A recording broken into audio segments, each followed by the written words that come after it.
Las Vegas, 1972. The Sands Hotel was packed with over 2,000 people. The chandeliers sparkled. The cigarette smoke hung in the air like a silver fog. And on stage, Dean Martin was doing what he did best. He was making the world disappear. His voice floated over the crowd, smooth as aged whiskey, warm as a summer night.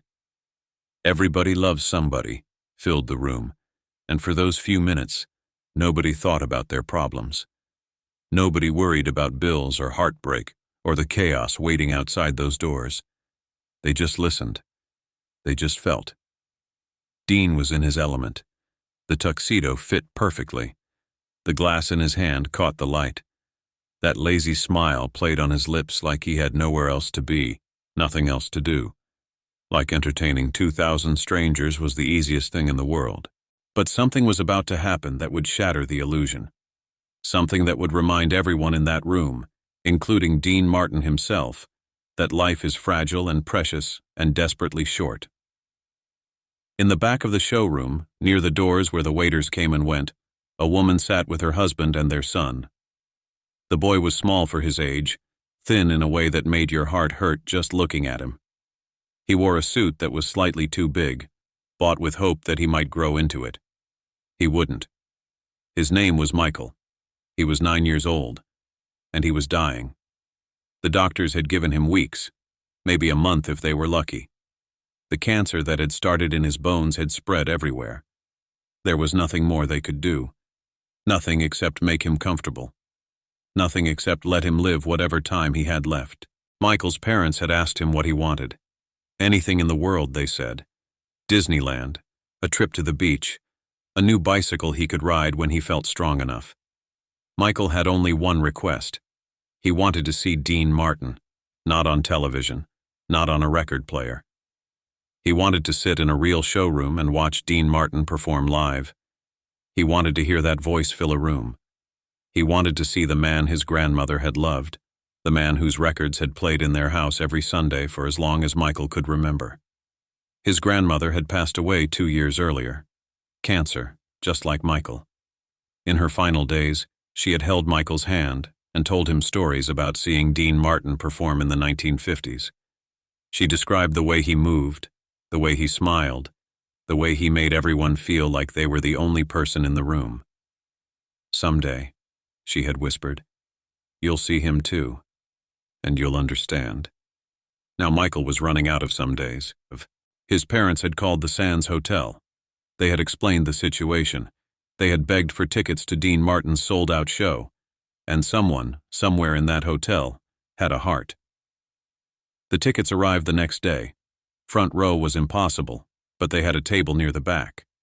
Close enough to see, close enough to hear. Michael had been too sick to travel for months, but for this, he found strength he didn't know he had. He put on his suit. He let his mother comb his hair. He walked into that showroom on legs that trembled with every step. And now he was here, watching Dean Martin sing the song his grandmother had loved most. Dean finished "Everybody Loves Somebody" to thunderous applause. He took a sip from his glass, made a joke about his ex-wife, and launched into another number. The crowd laughed. The band played. Everything was exactly as it should be. But backstage, something was happening. One of the waiters had noticed Michael. It was hard not to notice him. The pale skin, the dark circles under his eyes, the way he sat perfectly still, like moving took more energy than he had. The waiter mentioned it to another waiter. That waiter mentioned it to a manager. And somehow the information made its way to Dean Martin's assistant, a man named Mac Gray. Mac had been with Dean for over 20 years. He knew Dean better than almost anyone. He knew when to bother him and when to stay away. He knew which problems to bring to Dean's attention and which ones to handle quietly. This one, he decided, Dean needed to know about. During a brief instrumental break, Mac walked to the edge of the stage and caught Dean's eye. Dean sauntered over, still performing, still smiling, making it look like part of the act. Mac leaned in and whispered in Dean's ear. The smile didn't leave Dean's face. That was the thing about Dean Martin. He never let the audience see behind the curtain. But something changed in his eyes. Something flickered there, just for a moment. Dean nodded once. Then he walked back to center stage and picked up where he left off. But now he was looking, scanning the crowd, searching. And then he found him. Near the back, a small boy in an oversized suit, a mother with tears already streaming down her face, a father trying to hold it together and failing. Dean kept singing, he kept smiling, he kept entertaining. But part of him was somewhere else now. Part of him was thinking about something he rarely allowed himself to think about. His own children. Dean Martin had 7 kids. He loved them more than anything in the world, though he wasn't always good at showing it. That was his way. He kept his feelings locked up tight, hidden behind the cool exterior, the jokes, the carefully constructed image of a man who didn't take anything seriously. But his children. That was different. His children were everything. He thought about Dean Paul, his oldest son, flying jets for the Air National Guard. He thought about his daughters, their laughter, their voices on the phone. He thought about what it would mean to lose one of them. The idea was unbearable. The idea was unthinkable. And yet here was a mother and father in his audience who were living that nightmare. Here was a little boy who would never grow up, never fall in love, never have children of his own, never become whoever he was supposed to become. Dean finished his song. The applause washed over him. And then he did something he almost never did. He stopped the show. "Ladies and gentlemen," Dean said, his voice still easy, still relaxed, "we're going to take a little detour from the program tonight. I hope you don't mind." The audience murmured. This wasn't part of the act. Dean Martin didn't improvise. Everything was carefully planned, rehearsed, polished. Dean looked toward the back of the room. "I understand we have a very special guest with us tonight, a young man who came a long way to be here, and I thought maybe, if he's willing, he might come up here and help me with a song." 2,000 people turned to look at the back of the room. Michael's mother gasped. His father's hand tightened on the table. Michael looked up at the stage, at the spotlight, at Dean Martin, and his eyes went wide. "What do you say, son?" Dean called out. "You want to come up here and sing with me?" For a moment, nothing happened. The room was completely silent. Then, slowly, Michael stood up. His legs were shaking. His mother tried to help him, but he gently pushed her hand away. He wanted to do this himself. He needed to do this himself. The crowd parted as Michael walked toward the stage. Some people were already crying. They didn't know the full story, but they could see enough. They could see a sick child walking toward his hero. It took Michael almost 2 full minutes to reach the stage. 2 minutes of absolute silence. 2 minutes of 2,000 people holding their breath. When Michael reached the steps, Dean was there. He had come down from the stage to meet him. He knelt down so he was at eye level with the boy. "What's your name, son?" "Michael." "Michael.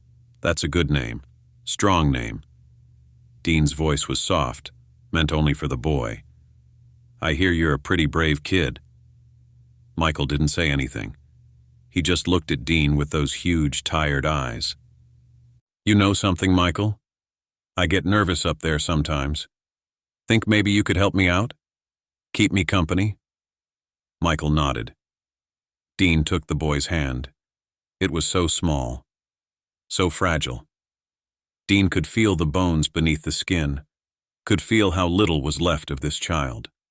He led Michael up the stairs, 1 step at a time, patient, unhurried, like they had all the time in the world. The spotlight found them as they reached center stage. Dean pulled up a stool and helped Michael sit down. Then he grabbed a microphone and handed it to the boy. "Now, Michael, do you have a favorite song?" Michael thought for a moment. Then, in a voice barely above a whisper, he said, "My grandma used to sing, 'You're nobody till somebody loves you.'" Dean smiled. Not the stage smile, a real smile. "Your grandma had good taste. That happens to be one of my favorites, too." He turned to the band and nodded. The music started, soft and slow, and then Dean Martin began to sing. But he didn't sing to the audience. He didn't sing to the cameras or the executives or the high rollers in the front row. He sang to Michael. Just Michael. Like there was no one else in the room. Halfway through the first verse, something magical happened. Michael started singing too. His voice was small and weak, barely audible over the music. But it was there. A 9-year-old boy, dying of cancer, singing with Dean Martin on stage at the Sands Hotel in Las Vegas. The audience was weeping. Waiters who had seen everything in their years at the Sands were standing frozen, tears running down their faces. Hardened Vegas veterans, men who prided themselves on never showing emotion, were wiping their eyes. Dean kept singing. His voice never wavered. His smile never faltered. But if you looked closely, you could see it. The shimmer in his eyes. The tightness in his jaw. Dean Martin, the king of cool, was fighting back tears. They finished the song together. The last note hung in the air, and then the room exploded. 2,000 people rose to their feet. The applause was deafening. It went on and on and on, wave after wave of sound, of love, of recognition that they had just witnessed something they would never forget. Dean knelt down next to Michael again. "You did good, kid. Real good." Michael looked up at him. "Mr. Martin, can I tell you something?" "Anything." "My grandma said you were the best. She was right." Dean's composure cracked, just for a second. His eyes closed, and when they opened again, they were wet. "Your grandma sounds like she was a smart lady." "She was. I'm going to see her soon." The words hit Dean like a physical blow. This child knew. He knew what was coming. And he wasn't afraid. Dean pulled Michael into a hug. Right there on stage, in front of 2,000 people, the man who never showed emotion held a dying child and didn't let go for a long, long time. When Dean finally pulled back, he had made a decision. "Michael, I want you to do something for me. I want you to come backstage after the show. Can you do that?" Michael nodded. "Good, because the show's not over yet. Not for you." Dean helped Michael back to his parents. The mother was sobbing uncontrollably. The father grabbed Dean's hand and couldn't speak. "Thank you," he finally managed. Dean just nodded. Then he walked back to the stage and somehow, impossibly, continued with his show. But he wasn't the same. Everyone could feel it. The jokes were still funny. The songs were still beautiful. But there was something else there now. A depth that hadn't been there before. A reminder that beneath the tuxedo and the charm was a real person with a real heart. After the show, true to his word, Dean brought Michael backstage. He gave the boy a tour of everything, the dressing rooms, the props, the costumes. He introduced Michael to the band members, to the backup singers, to everyone who made the show possible. And then he did something that no one expected. Dean Martin pulled out a chair, sat down next to Michael, and talked to him for over an hour. Not about show business, not about fame or fortune or Las Vegas. They talked about grandmothers, about favorite foods, about whether dogs or cats made better pets, about what Michael wanted to be when he grew up. Nobody reminded Dean that Michael might not grow up. Nobody had to. They both knew. At one point, Michael asked Dean a question. "Mr. Martin, are you ever scared?" Dean thought about it for a moment. "Yeah, kid. Sometimes I am." "What scares you?" Dean looked at Michael, at this brave little boy asking questions most adults were afraid to ask. "Losing the people I love," Dean said quietly. "That scares me more than anything." Michael nodded like this made perfect sense. "Me too," he said. "But my grandma told me something. She said the people we love never really leave us. They just go somewhere else for a while. And someday we'll see them again." Dean was quiet for a long moment. "Your grandma was a very wise woman."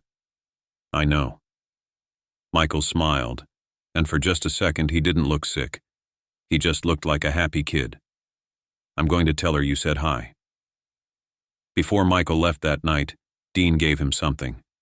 A gold ring he had worn for years. It was nothing special to look at, but it meant something to Dean.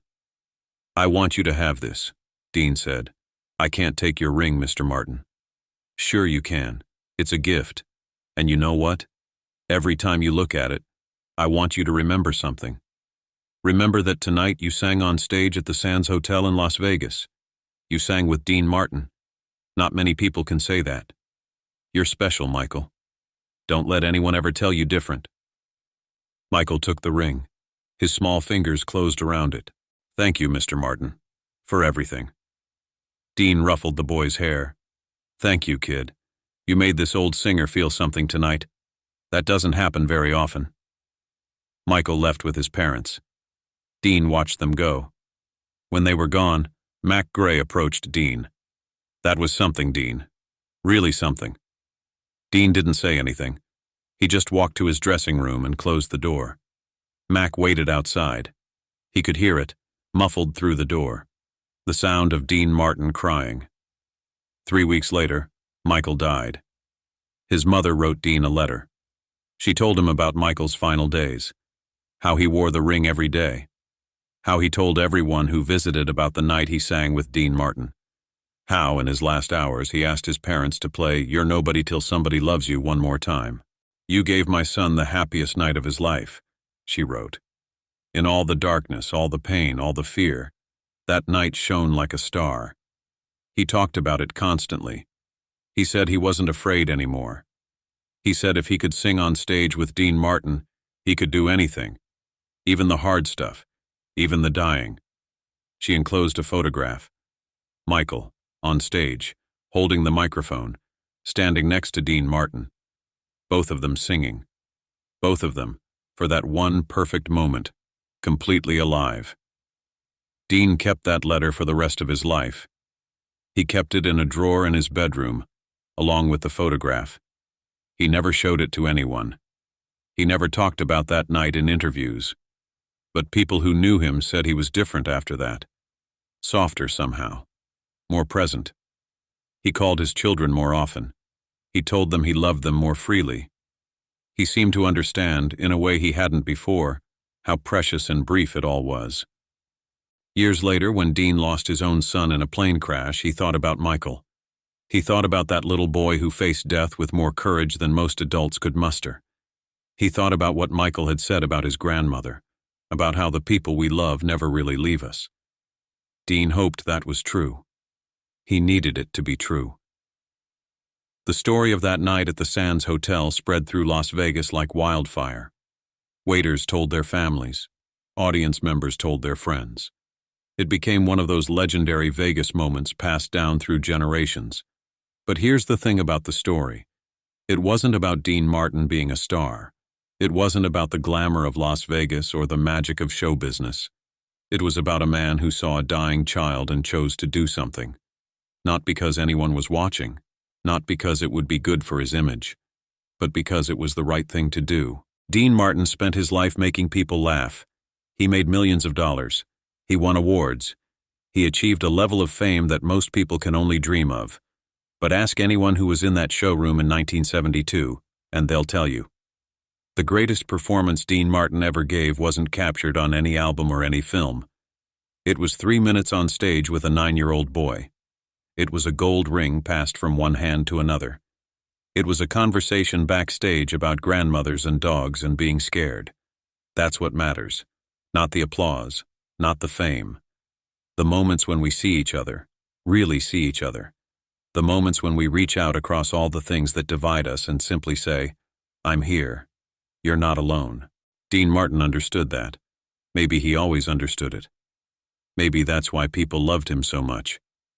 Beneath the cool exterior, beneath the jokes and the songs and the carefully crafted image, there was a man who cared. A man who felt things deeply, even if he rarely showed it. Michael's mother ended her letter with a question. How do I thank someone for giving my child joy in his darkest hour? There are no words big enough. So I'll just say this. Thank you, Mr. Martin. Thank you for seeing my son. Thank you for making him feel special. Thank you for being exactly who he needed you to be. Dean never responded to the letter. He didn't know how. But he kept it. He kept it until the day he died. And sometimes, late at night, when the shows were over and the crowds had gone home and he was alone with his thoughts, Dean would take out that photograph. He would look at Michael's face, frozen forever in that moment of pure happiness. And Dean Martin, the king of cool, the man who never let anyone see him cry, would let the tears fall. Because some moments are too big for cool. Some moments demand everything we have. Some moments remind us why we're here. That night at the Sands was one of those moments, and it changed everyone who witnessed it, including Dean Martin himself.